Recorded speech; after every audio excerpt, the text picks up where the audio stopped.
인. 여기에서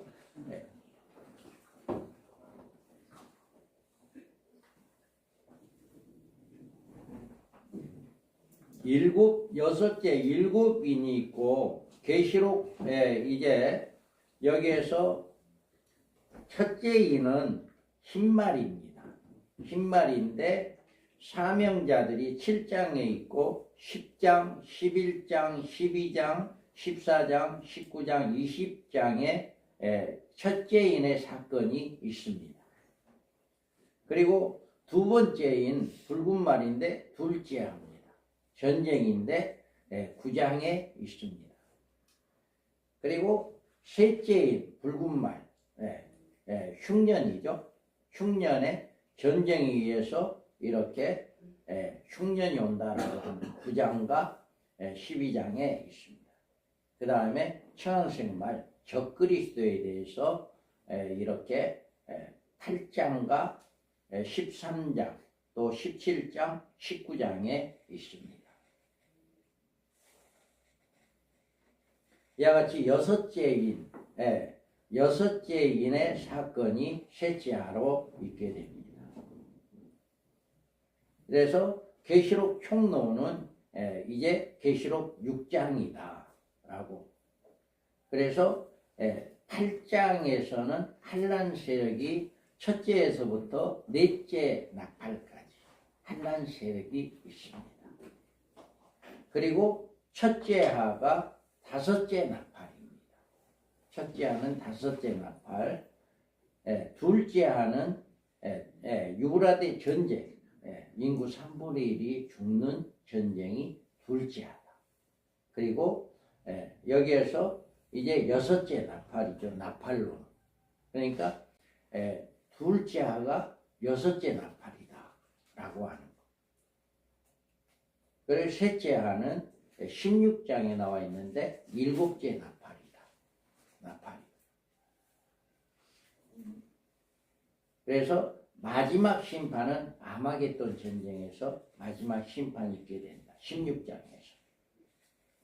우리가 여기에서 보면 이제 요한계시록 주제, 목적, 경종이 어디가 있느냐라고 하는 것입니다. 그래서 이 예언의 말씀을 읽는 자와 듣는 자와 그 가운데 기록한 것을 지키는 자는 복이 나의 때가 가까웁니다. 아멘. 주 재림에 전후하여 일어날 모든 계시를 이야기하고 있습니다. 그래서 계시록 1장 2절에 요한은 하나님의 말씀과 예수 그리스도의 증거, 곧 자기가 본 것을 다 증언하였다. 그래서 하나님께서 이 모든 것을 계시록에 다 증거되어지는 이런 역사입니다. 그래서 목적이 뭐냐? 목적은 주님의 재림을 사모하는 모든 성도들에게 목적이 주어집니다. 그래서 계시록 22장 20절에 이것들을 증언하시니가 이르시되 내가 진실로 속히 오리라 하시거늘 아멘 주 예수에 오시옵소서. 이와 같이 이제 목적이 바로 성도들에게 불안을 주고 두려움을 주는 것이 아니라 이런 소망을 심어주는 이게 바로 계시록의 목적이다.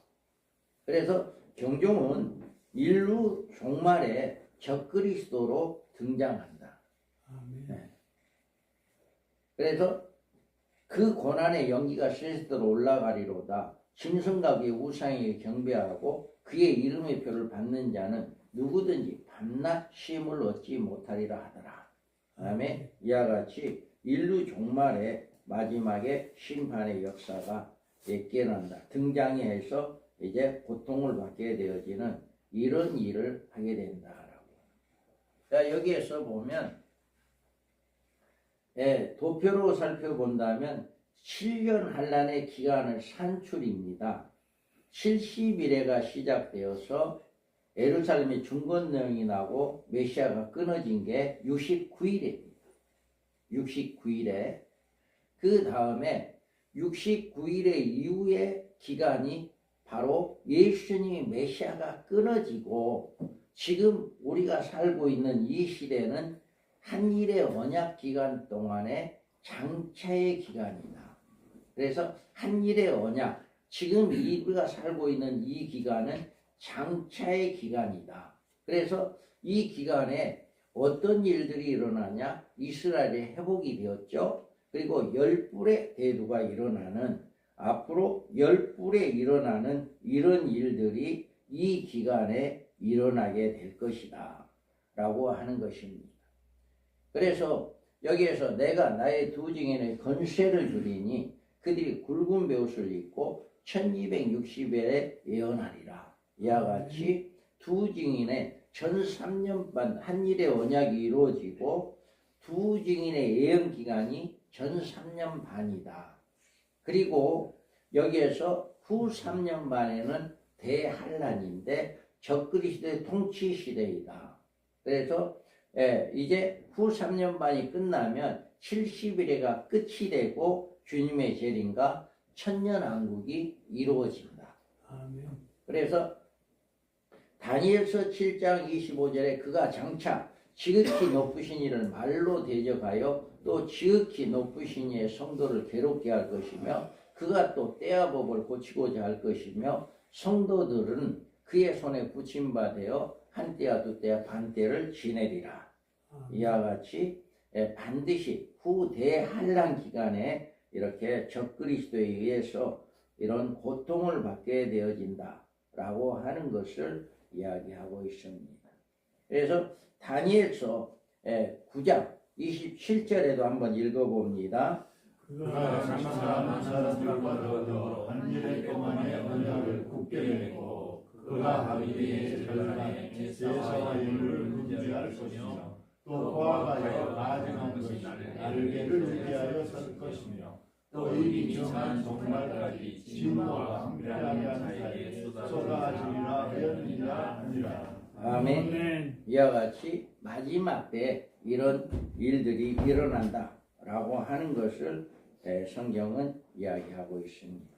다니엘서 12장 7절에 내가 들은지 그 세마포옷을 입고 강물 이쪽에 있는 자가 자기의 좌우손을 들어 하늘을 향하여 영원히 살아계시는 이를 가리켜 맹세하여 이르되 반드시 한 때와 두 때와 반 때를 지나서 성도들의 권세가 다 깨지기까지이니 그렇게 되면 이 모든 것이 다 끝이 되더라 하더라. 이와 같이 마지막 때에 되어질 일들에 대해서도 이렇게 예언의 말씀을 하고 있습니다.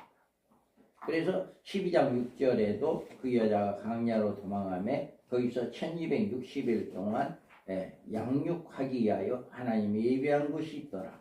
이와 같이 우리 믿는 성도들은 안전하게 보호를 받게 된다. 전혀 걱정 안 해도 됩니다. 하나님이 예수를 잘 믿는 성도들, 그러니까 환난을 통과하는 성도들에게는 하나님이 구한 곳에서 안전하게 후 3년 반을 이제 보호를 받게 되어지는 이런 역사가 있게 되어진다. 그래서 아까도 이야기했습니다마는 여기에 똑같은 한 때와 두 때와 반 때나 1260일은 같은 기간이다. 그래서 같은 기간에 거기에서 옮겨지는 그 과정에 대해서 이렇게 말씀을 하고 있습니다. 또 짐승과 가장되고 신성 모독하는 말하는 입을 받고 또 42달 일할 권세를 받으니라. 이렇게 짐승이 후 3년 반 동안에 이렇게 고통, 이제 이 나라를 통치하게 되어진다 라고 하는 것을 이야기합니다. 그러면 우리가 여기에서 그 다음 장에 보면 인 42쪽에 보면 인, 나팔, 대적 이렇게 연결됩니다. 그래서 여기에서 보면 인과 나팔과 대접 사건의 계시를 제대로 해석하지 못하면 요한계시록에 게시된 사건의 올바른 정리가 어렵다. 그래서 이게 처음에 이렇게 쉽게 이게 매치가 안 돼요. 그런데 우리 민병성 목사님이 정말 이것을 아주 쉽게 아주 잘 알도록 매치를 잘 해놨어요. 여러분 이것을 잘 배우면 금방 아주 쉽게 이해를 할 수 있어요. 그래서 6장의 인의 사건은 계시록의 총론이다.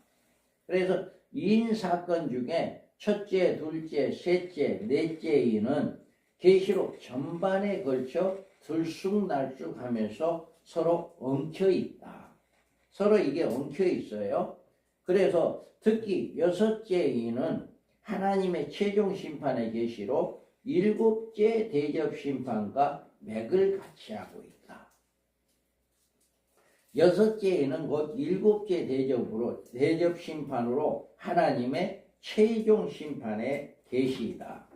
그래서 일곱째 인은 새로운 사건의 계시로 진행되는 게 아니고 종말 계시가 일곱 나팔 사건으로 넘겨지는 신호이다.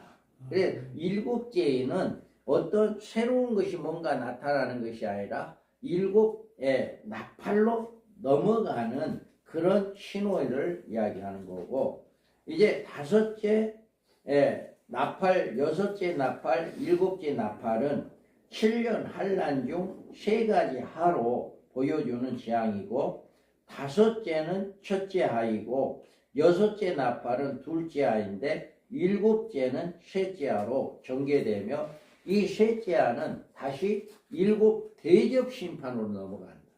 그러니까 최종적인 심판은 대접 심판에 가서 심판이 이루어지는 거예요. 나팔로는 심판이 이루어지는 게 아니고 대접에 가서 이루어진다. 이거를 이야기하는 거죠. 이런 상호관계를 서로 문맥으로 연결시켜야 계시록의 다른 해석을 할 수가 있다. 이거를 쉽게 이렇게 연결할 수가 없어요. 진짜 우리 개혁주의 전철연설 우리 민병성 목사님께서 수십 년을 연구해서 이렇게 만든 거예요.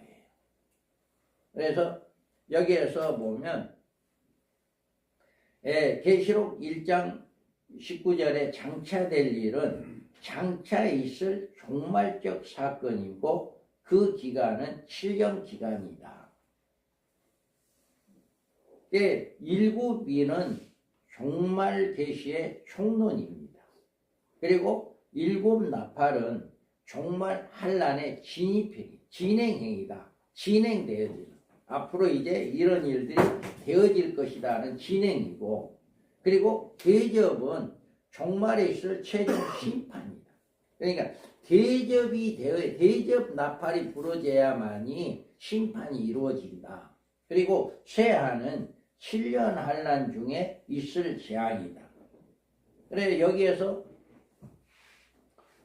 첫째에서 일곱 나팔, 일곱 인은 총론이고 일곱째 인은 일곱 나팔로 연결되는 거고 일곱 나팔 중에 첫째, 둘째, 셋째, 넷째는 환란 세력의 등장, 적 그리스도와 짐승이 등장하는 그게 이제 8장에서 넷째 나팔까지 부러져요.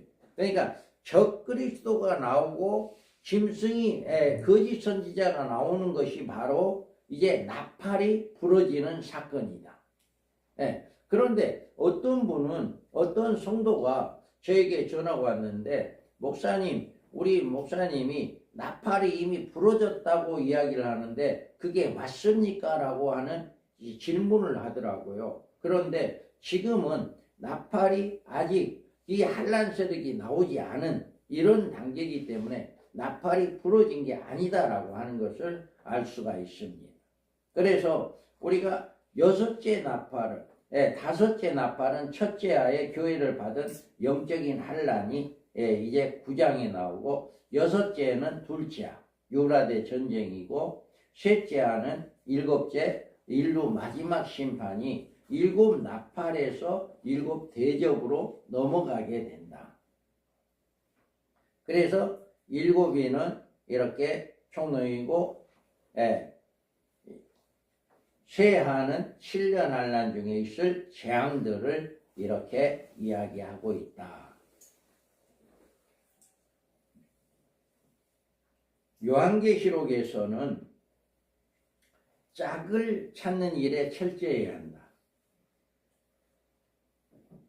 이사야서 34장 16절에 보면 너희는 여호와의 책에서 찾아 읽어보라. 이것들 가운데서 빠진 것이 하나도 없고 제 짝이 없는 것이 없으리니 이는 여호와의 입이 이를 명령하셨고 그의 영이 이것들을 모으셨습니다. 이렇게 이야기하고 있어요.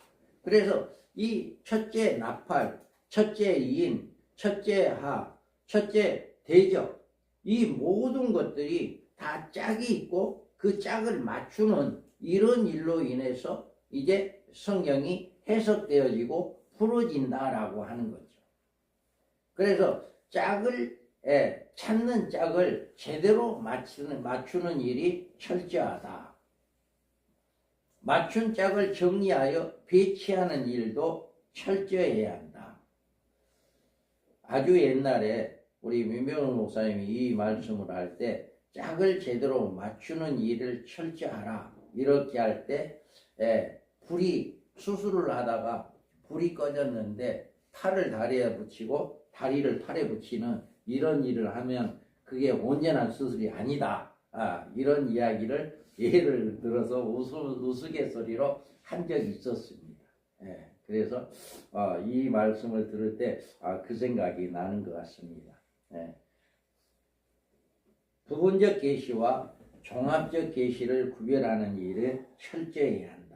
우리가 이 부분적으로 계시를 그냥 두리뭉실하게 이렇게 하는 게 아니라 철저하게 이거를 구분하고 잘 맞춰야 한다. 그래서 계시된 말씀에서 문장적 흐름을 자세히 살펴야 한다. 그냥 하나로 단정 짓는 게 아니라 그것을 이제 찾아야죠. 문장적으로 이것을 잘 해석하는. 그리고 한 사건 한 장의 계시록 전체의 계시를 완성된 문장으로 정리해야 한다. 이것이 이렇게 모든 것들을 이렇게 완성되는 이렇게 정리하는 이런 일을 해야 한다라고 합니다. 그래서 주의 종들은 성도들에게 주 재림을 준비하게 하고 소망을 줘야 한다. 절대로 성도들에게 두려움 주면 안 돼요. 어떤 불안감을 줘도 안 되고요. 성도들에게 희망과 소망을 심어줘야 해요. 우리가 주님의 재림하는 주님을 만나면 우리에게 어떤 복이 있다. 이런 복이 있다라고 하는 그런 소망을 심어주는 거예요. 사실 이 세상에 살아가는 사람 중에 살아서 예수님을 맞이하는 사람이 가장 복받은 사람들입니다. 가장 복받은 사람들. 그렇기 때문에 그런 소망을 심어주고 주님의 재림을 가르치는, 기다리게 하는 이게 주의 종들이 하는 일입니다. 그래서 첫째하에서 이기는 성도가 되도록 양육해야 합니다. 이 첫째하는 뭐예요? 내가 나의 인내의 말씀을 지켰은지 또한 너를 지켜 시험의 때를 면하게 하리니 이는 장차 온 세상에 임하여 한 땅에 거하는 자들을 시험할 때라. 이와 같이 마지막 때에 이제 첫째 하는 뭡니까? 5개월 항충해 하잖아요. 음력, 무적경에서 올라오는 모든 악령들이 사람 속에 들어가서 믿는 사람들을 괴롭게 하는 그 악한 영들이 5개월 동안 고통을 주게 하는, 얼마나 고통이 되느냐. 차라리 죽었으면 좋겠다. 차라리 죽어버렸으면 좋겠다 할 정도로 그런 고통이 왔는데도 그 고통을 이기는 자들, 이런 자들이 바로 첫째하를 통과하는 자들이다. 이런 자들만이 아까 이야기했던 하나님이 예비한 곳에 1260일 동안 한때와 두때와 반때 동안 안전하게 보호를 받는다라고 하는 것입니다. 성도들에게 예비처로 보호를 이제 알게 해줘야 합니다. 그래서 그러므로 그들이 하나님의 보좌의 앞에 있고 또 그의 성전에서 밤낮 하나님을 섬김에 보좌에 앉으신 이가 그들 위에 장막을 치시리니 그들이 다시는 줄이지도 아니하며 목마르지도 아니하고 해나 아무 뜨거운 기운에 상하지도 아니하리니 이는 보좌 가운데 계신 어린 양의 그들의 보좌가 되사 생명수 샘으로 인도하시고 하나님께서 그들의 눈에서 모든 눈물을 씻어 주실 것입니다. 이와 같이 하나님께서 예비한 곳에 들어가면 지금 이제 이란과 전쟁이 이제 일어나서 지하 벙크도 이제 그냥 뚫르고 이런 일이 일어나잖아요. 그런데 이곳만큼은 그 인간의 어떤 방법으로도 이곳을 해치지 못한 곳이다. 이곳은 안전하게 후 3년 반을 하나님이 전적인 보호를 해주는 이것이 바로 하나님께서 예비한 예비처이다 라고 하는 거예요. 그래서 이렇게 1260일 동안 양육하기에 하나님 예비한 곳이 어딘지는 모르겠지만 그곳이 있다라고 하는 거. 그래서 공중의 흑의 천년왕국 마지막 부활 새 예루살렘에 대한 소망을 심어줘야 한다. 우리 성도들에게 이런 소망들을 심어줘야 합니다. 성도들에게. 그래서 이런 소망을 심어주면 이 소망을 통해서 뭐예요? 계시록을 더 많이 알게 되고 또 주님의 재림을 소망하게 되고 이런 역사, 이런 일들이 있어야 한다라고 합니다. 그래서 두 증인의 사명자는 순교의 소망을 가지고 사역의 날이 속히 올 수 있도록 있기를 기도해야 한다. 순교자에는 첫째 부활자가 될 수가 없습니다. 그래서 순교자가 되어야 해요. 순교자. 나는 순교자가 되어야겠다. 이런 소망을 가지고 순교하고자 하는 그런 사명이 있어요. 이런 사명을 가진 사람 쉽지 않아요. 내가 순교자가 되어야겠다는 그런 사명 쉽지 않습니다. 그런데 이런 말씀을 자꾸 듣다 보면 생겨요. 사명이 생겨요. 아, 나도 순교자가 돼야겠지 하는 그런 사명이 생기고 또 그런 사명을 가지고 주님의 재림을 소망하고 맡겨진 사역을 잘 감당할 때가 되면 하나님 인쳐줄 때가 되면 하나님 인침을 받으면 그때는 1260일 동안 그 누구도 해하지 못한 권능을 가지고 복음을 증거하게 될 것입니다. 그래서 우리가 이와 같이 요한계시록 해석이 이렇게 해석을 해야만이 바른 해석을 할 수가 있어요. 이것이 벗어나면 바른 해석이 될 수가 없고 엉뚱하게 해석이 되어진다. 얼마나 귀한 건지 몰라요. 이 정말 우리 개혁주의 전철열설이 얼마나 귀한지 정말 귀한 것입니다. 그러면 여기에서 인간 나팔과 대저 보여주는 장차 될 일, 윤곽에 대해서 이야기합니다. 그래서 일곱 인의 역사와 일곱 나팔의 역사, 또 일곱 대접의 역사. 그래서 여기에서 일곱 인은 흰말, 두 증인의 예언 사역으로 교회를 위한 하나님의 종말 사역이다. 그리고 둘째 인, 붉은 말, 평화협정 파기로 유브라데 전쟁을 발발해서 이제 후 3년 반이 시작이 된다. 그리고 검은 말, 가뭄과 전쟁의 재앙으로 인한 세계적인 기근의 계속이다. 그리고 넷째에는 천황색 말, 적그리스도의 등장과 그의 통치다. 이렇게. 자, 순교자의 호소. 다섯째에는 순교자들의 호소가 나옵니다. 여섯째에는 하나님의 마지막 심판, 일곱째 대접 심판으로, 그리고 일곱째인이 일곱째 나팔로 연결된다. 그러니까 일곱 제인은 뭐를 행하는 게 아니라 일곱 나팔의 연결고리다. 예, 그래 일곱 나팔로 이렇게 이루어진다. 그래서 나팔은 뭐냐? 그래서 나팔은 피 섞인 우박과 불이 내림으로 짐승의 등장과 그로 인한 세계적인 피해가. 예, 나팔, 짐승이 일어나는 게 나팔. 아직 짐승이 나타나지 않았잖아요. 그런데 나팔이 부러졌다라고 설교를 했다면 그것은 성경을 잘못 이해했다라고 볼 수 있습니다. 불붙는 큰 산이 바다에 던져진다. 제7제국이 등장과 세계적인 피해가 앞으로 이제 이런 일들이 일어나게 되고 햇불같이 타는 큰 별이 하늘에 떨어진다. 배교서적의 등장으로 음녀가 형성이 된다. 이제 이 셋째 나팔이 부러지면 확연하게 교회가 갈라질 겁니다. 음녀 교회와 촛대 교회로 확연하게 이 셋째 나팔이 부러지게 되면 확연하게 갈라져요. 지금은 잘 몰라요.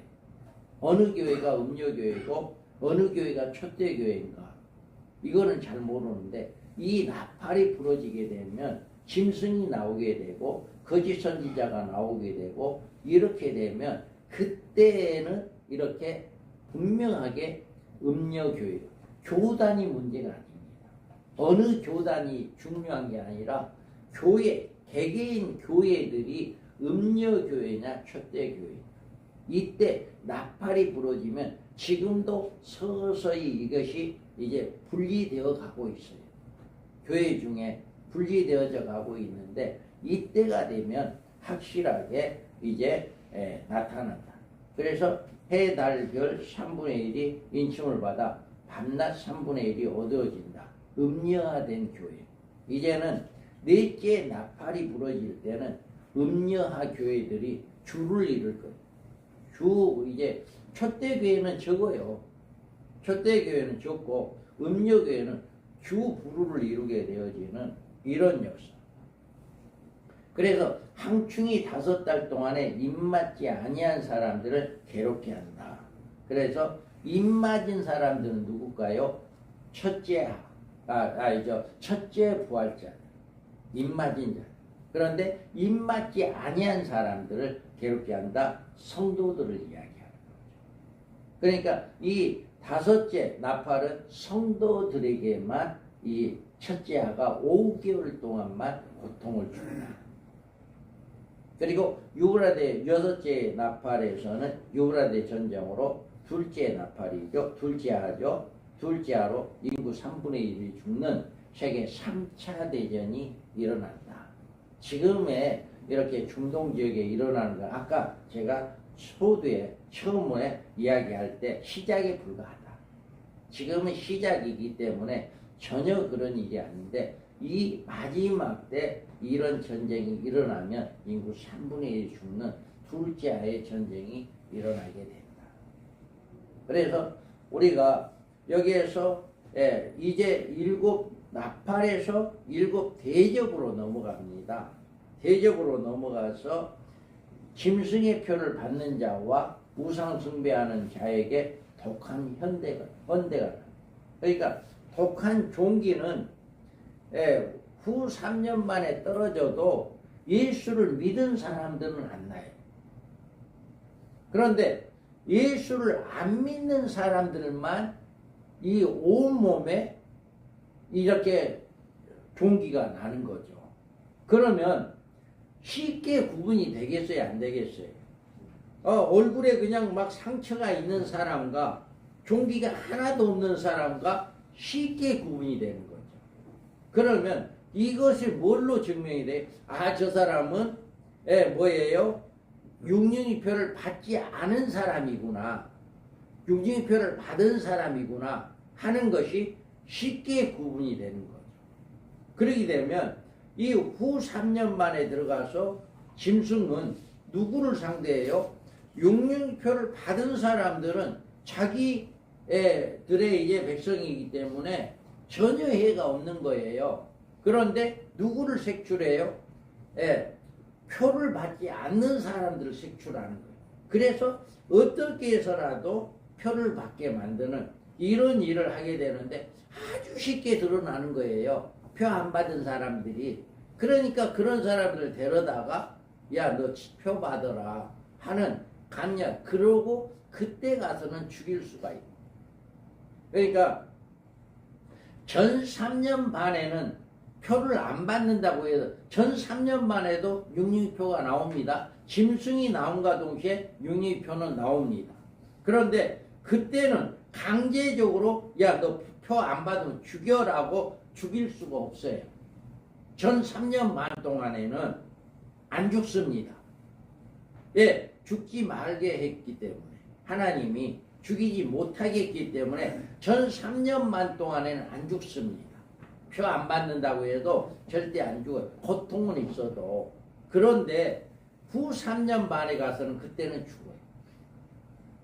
그러니까 전 3년 반에 첫째에 통과한 사람들은 다 어디가 있어요?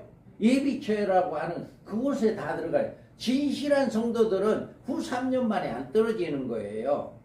그러니까 교회를 다니더라도 진실한 성도들, 그 믿음을 끝까지 지킨 성도들 이미 예비처에 들어가 있기 때문에 그들은 어떠한 걸로라도 해할 수 없도록 하나님이 안전하게 보호를 하지만 후 3년 만에 떨어진 성도들은 하나님이 보호하지 않습니다.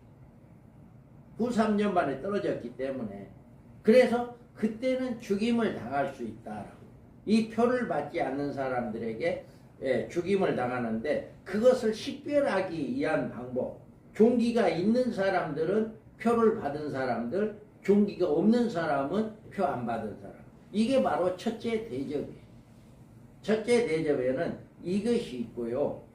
둘째는 바다가 죽은 자의 피같이 되어 그 속에 모든 생물이 피가 바다가 돼요. 그러니까 바다가 피가 되는 거예요. 그러니까 생물이 살 수가 없죠. 바다가 피가 되니까. 다음에 세 번째 대접은 이제 강과 물 근원의 피로 변하여 모든 사람의 피를 마시게 된다. 우리가 계시록 6장에서 5째 인을 뗄 때 순교자들이 우리의 피값을 언제 갚아줄랍니까? 라고 이야기했잖아요. 그들이 흘린 피값을 이렇게 이 피를 마시게 함으로 말미암아 그 피값이 갚아져요. 그러니까 바다도 피가 돼 있고 이 물의 근원도 이때가 되면 이 세 번째 대접 심판이 나오게 된다면 정수기의 물도 피가 될 겁니다. 지하수를 새로 판다 할지라도 지하수에 파는 그 물도 피가 나올 거예요. 무서운 거죠. 그런데 이 대접 심판이 이렇게 있게 된다. 그리고 해가 권세를 받아 불로 사람을 태운다. 우리는 지금은 오존층이 있어서 이 지금 해는 우리 모든 생물을 살리는 해입니다. 모든 식물을 살리고 사람을 살리고 모든 것을 살리는 해예요. 그런데 이때는 왜 그러면 이 해가 건세를 받아 불로 사람을 태우냐? 이때가 되면 이미 하나님의 백성은 어디가 있어요? 예비처에 들어가 있잖아요. 하나님의 백성은. 그리고 이 땅에 남은 사람들은 하나님을 대접한 사람들이에요. 예비처에 들어가지 못한 사람들, 그 중에 예수를 믿었지만 못 들어가는 사람도 있습니다. 그러지만 그들 역시 똑같이 심판을 받는 거예요. 그래서 그 해가 뜨거운 그 오중층이 완전히 이제 전쟁으로 인해 가지고 핵으로 인해 가지고 완전히 이제 다 이제 없어지는 거죠. 그래서 그 빛이 직접 내릴 때는 일은 얼마나 뜨거워요. 우리가 중동 같은 데 가면 엄청 더 뜨겁잖아요. 그런데 이제 그것보다도 훨씬 그냥 그 뜨거운 어떤 그 영화가 있는데 그 영화가 CD로 나와서 제가 한번 본 적이 있어요. 어디서 그걸 제가 구했었는데 그 영화는 우리하고 말씀이 조금 다른 점도 있어요. 그런데 다른 점도 있는데 그 영화에 보면은 그 태양빛에 차가 막 녹아버려. 사람이 녹아버리는 거예요. 그 태양빛에.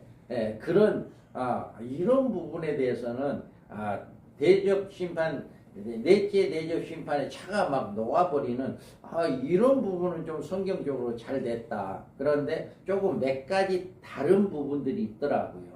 그런데 그 영화에는 그 태양빛 직접 쬐니까 이렇게 차들이 녹아버리는 이런 컨셉, 이런 일들이 일어나. 그리고 다섯째는 세상이 캄캄해지고 사람들이 종기와 질환으로 큰 고통을 받더라. 성경에 들어 나왔잖아요. 어두워지는 게. 이런 게 그때도 또다시 한번 이런 일이 있게 된다. 그리고 여섯째는 귀신의 영들이 아마겟돈으로 군대를 모아 전쟁을 준비한다. 그래서 주님의 재림에서 그때는 이제 안전히 하나님을 대적했던 자들, 그들을 안전히 이제 적그리스도와 거짓 선지자를 불못에 던져놓는 이런 역사가 여섯째 대접 심판으로 있고, 그 다음에 일곱째 대접에는 큰 성이 세 갈라지는 지진이 일어나는 세상이 멸망되는, 지금 우리가 보고 있는 이 세상은 일곱째 대접이 심판이 되어질 때 완전히 사라지게 되는 이런 것을 지금 이렇게 16장에서 17절에 21절에 말씀을 하고 있습니다. 이런 계획들이 성경에는 있다라고 하는 거예요. 그래서 이렇게 여기에서 보면 이게 세 가지 하가 있는데, 여기에서 이제 첫째 하는 이렇게 항충에 5달 동안 성도들에게 주는 것이고, 이제 둘째 하는 유브라데 전쟁, 인구 3분의 1이 죽는 전쟁이고, 셋째 하는 이와 같이 대접 심판으로 셋째 하가 이루어진다. 그러니까 셋째 하는 대접 심판이 이루어지는 게 셋째 하다. 이렇게 되면 여러분이 좀 쉽게 조금 구분이 되잖아요. 일곱 인, 일곱 나팔, 일곱 대접, 첫째 하, 둘째 하, 셋째 하, 이렇게. 그리고 대접이 어떤 거다라고 하는 것이 구분이 되어지. 이렇게 계시록을 강의하는 분들 중에 이렇게 정확하게 성경적으로 구분한 없어요. 우리 개혁주의 전철로서만이 이렇게 정확하게 구분이 됩니다. 이것이 되어야만이 옳은 성경이 해답이 돼요. 바른 해석을 할 수 있어요. 이렇게 하기가 쉽지 않습니다. 정말 우리는 복 받았어요. 할렐루야. 이것을 이렇게 쉽게 접할 수 있다는 게 복이에요. 이걸 이렇게 쉽게 접할 수 있다는 게. 쉽게 가르치면 우리 한국사님들이 복입니다. 아니요, 저는 아닙니다. 저는 그냥 대언해 주는 것 뿐이고요. 우리 대언해 주는 우리 복이죠. 우리 민명수 목사님이 이렇게 연구한 거예요. 그리고 저는 그 제자로 이렇게 그냥 내가 교육 받은 것을 그 제자를 우리에게 허락해 하나님 복입니다. 자, 일곱째의 역사 요한계시록의 총론이고요. 일곱째 나팔의 역사 요한계시록 환란 전에 계시다. 그러니까 나팔이 부러지는 것은 심판이 아니다. 심판이 아니다. 그리고 일곱 대접의 역사는 요한계시록의 심판적 계시다. 아멘. 그러면 여기에서 이제 더 상세하게 이제 여러분이 이제 볼 수가 있습니다. 그래서 여기서 흰말은 이렇게 여러분들이 이거를 찾아보시면 이 말씀이 다 흰말에 관한 말씀이에요. 이 말씀이. 그러니까 흰말, 누구의 두 증인에 대한 마지막 때 쓰임받을 종들의 말. 그 다음에 붉은 말. 붉은 말은 유브라데 전쟁 네 바람이 있고, 검은 말. 검은 말은 흉년. 이제 주님의 주림이 오고 예언기간에 비를 내리지 못하게 하고 핵전쟁 결과로 폐허에 오는 흉년과 기근이 오게 된다. 그리고 청황색 말은 이렇게 적그리스도 등장으로 적그리 통치 시대가 오게 된다. 이렇게 천황색 말이 이렇게 연결됩니다. 그래서 일곱 나팔과 연결된 종말적인 사건으로 첫째 나팔이 세계 멸망으로 이끌어갈 짐승이 등장한다. 그래서 내가 보니 바다에서 한 짐승이 나오는데 뿔이 열이요 머리가 일곱이라. 그 뿔에는 10왕관이 있고 그 머리들에는 신성 모독하는 이름들이 있더라. 이와 같이 이제 첫째 나팔 세계 멸망을 이끌어갈 짐승이 등장한다. 그리고 다니엘서 7장 7절 8절 한번 읽어볼까요? 내가 보니 바다에서 한 짐승이 나오는데 뿔이 열이고 머리가 일곱이라. 그 뿔에는 10왕관이 있고 그 머리들에는 신성 모독하는 이름들이 있더라. 내가 밤 한상 가운데 그 다음에 넷째 짐승은 무섭고 놀라우며 또 매우 강하며 또 새로 된 큰 이가 있어서 먹고 부서뜨리고 그 나머지를 발로 발랐으며 이 짐승은 전에 모든 짐승과 다르고 또 10뿔이 있더라.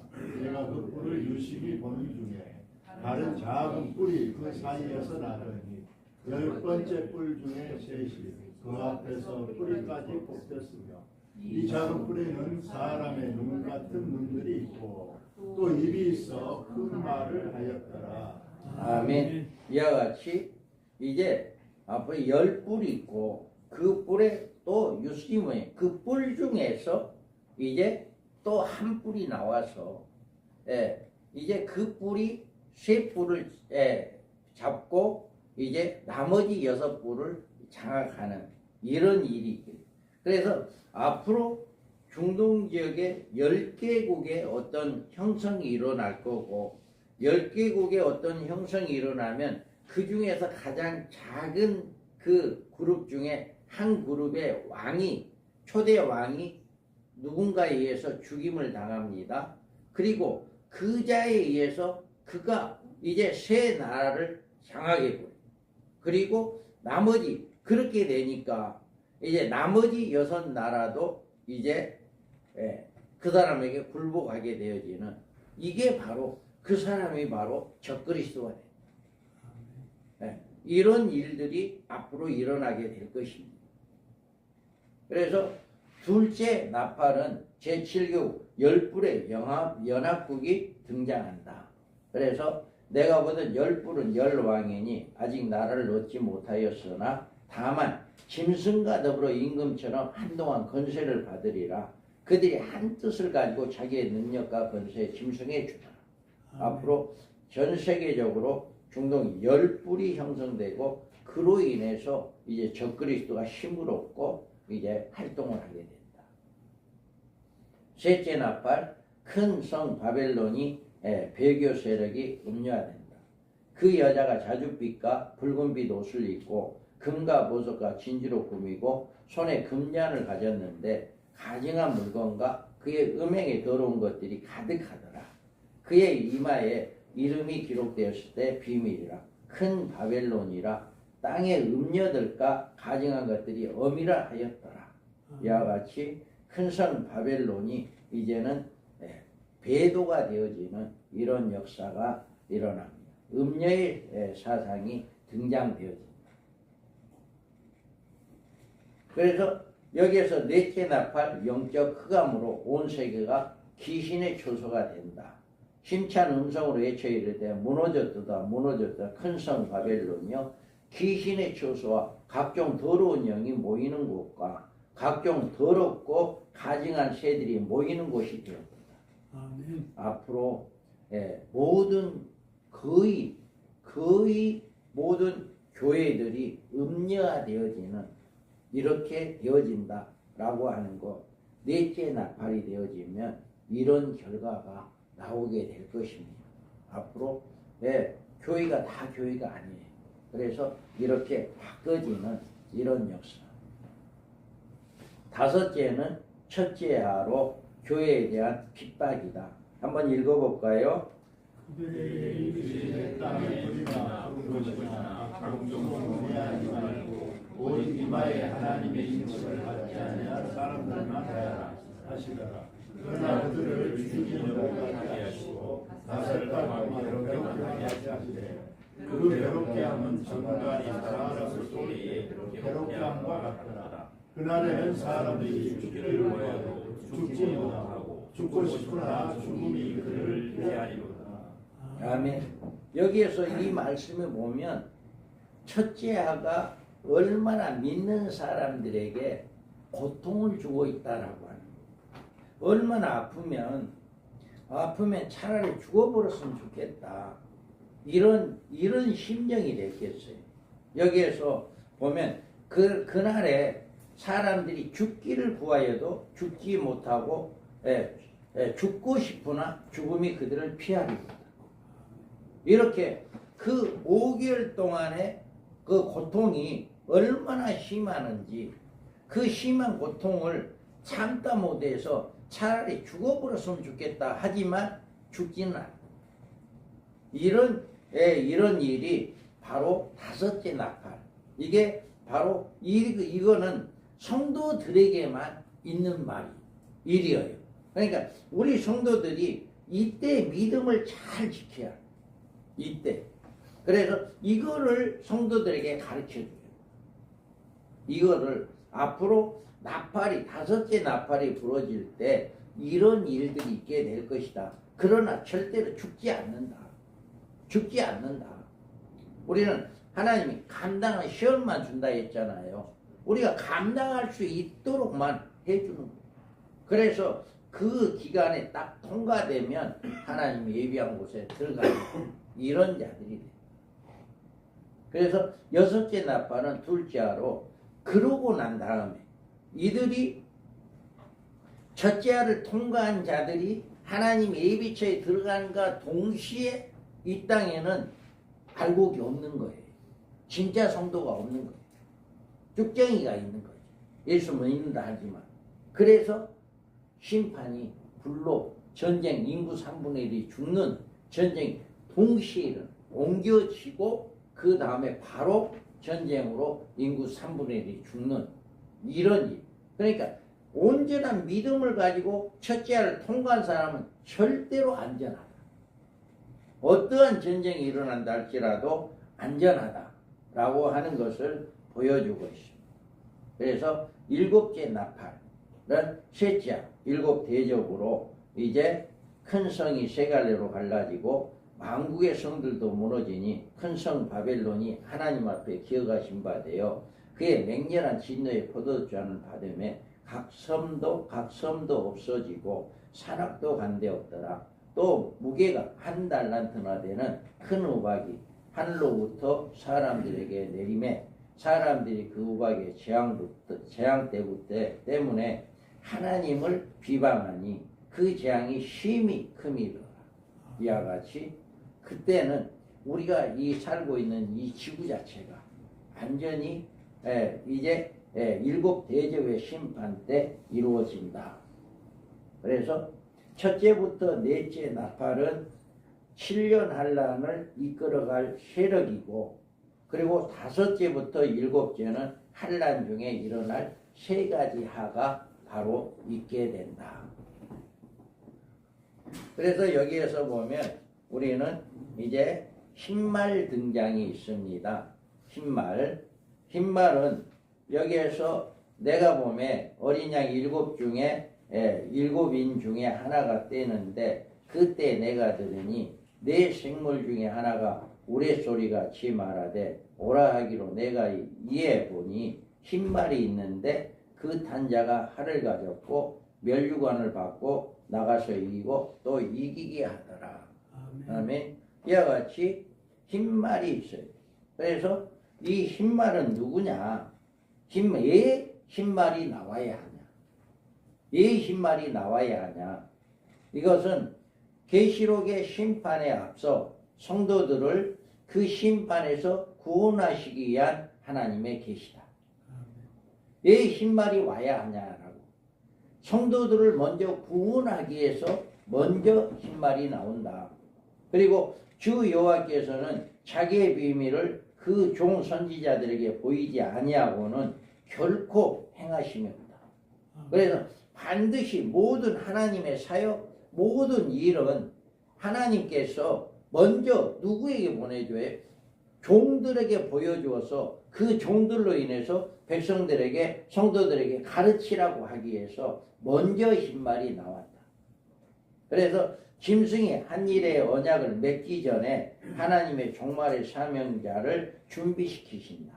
그래, 한 일의 언약이 이루어지기 전에 이미 이제 두 증의 사명자들이 준비될 겁니다. 인침을 받고 준비가 될 거예요. 누가 될지는 모르죠. 그런데 준비하는 자들을 하나님이 택할 겁니다. 그래서 우리가 준비하는 자가 되자라고 하는 거죠. 그래서 후 3년 만에 들어가 대할란에 이르기 전에 그의 백성들을 신부로 단장시킨다.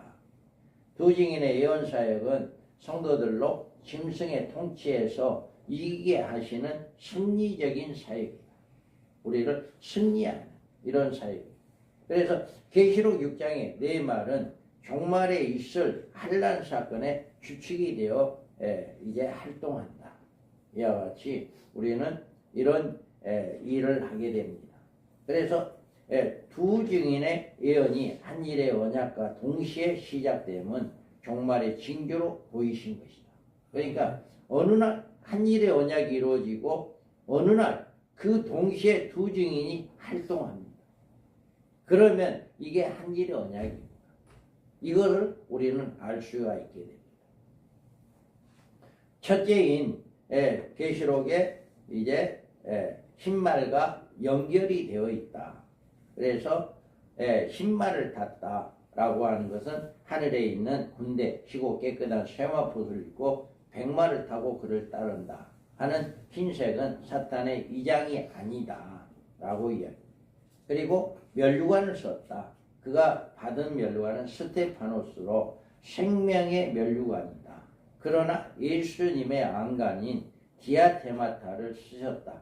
적그리스도 역시 디아테마타를 쓰셨다.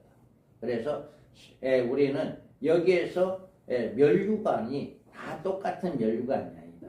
왕이 쓰는 면류관, 또 일반 성도가 쓰는 면류관은 다르다. 그 면류관이 바로 스테파노스다. 그래서 우리가 여기에서 보면 충성된 성도들이 쓸 면류관 스테파노스, 여기에서 이제 후로는 나를 위하여 의의 면류관이 예비되었으므로 사도 바울이 이제 의의 면류관이 준비되었다. 이게 바로 스테파노스다. 그리고 시험을 참는 자는 복이 있도다. 약속하신 생명의 면류관을 얻을 것이다. 야고보서 1장에서도 생명의 면류관이 바로 스테파노스입니다. 그리고 베드로전서 5장 4절에도 그리하면 목자장이 나타나실 때 시들지 아니하는 영광의 면류관을 얻으리라. 이 영광의 면류관 역시도 스테파노스다. 왕권자가 쓸 면류관은 디아데마타로 계시록 19장 12절에 눈이 불꽃 같고 그 머리에 많은 면류관이 있고 이거는 바로 디아데마타, 이게 예수님이 쓰신 면류관이죠. 그리고 13장에 보면 내가 보니 바다에서 한 짐승이 나오는데 그 뿔에는 10왕 면류관이 있고 이게 바로 이제 디아데마타, 적그리스도 왕관을 쓰는데 그 왕관은 디아테마타다. 그래서 여기에서 이제 면류관을 썼다라고 하는 것은 스테파노스다라고 합니다. 그리고 이기고 하더라. 그의 예언 사역으로 성도들의 신부 단장을 시키고 교회를 환란에서 피난시켰고 자신들은 순교하고 부활 승천함으로 첫째 부활자. 그러니까 어떻게 보면 예수님이 십자가에 죽으심으로 실패한 것 같지만 그게 실패가 아니잖아요.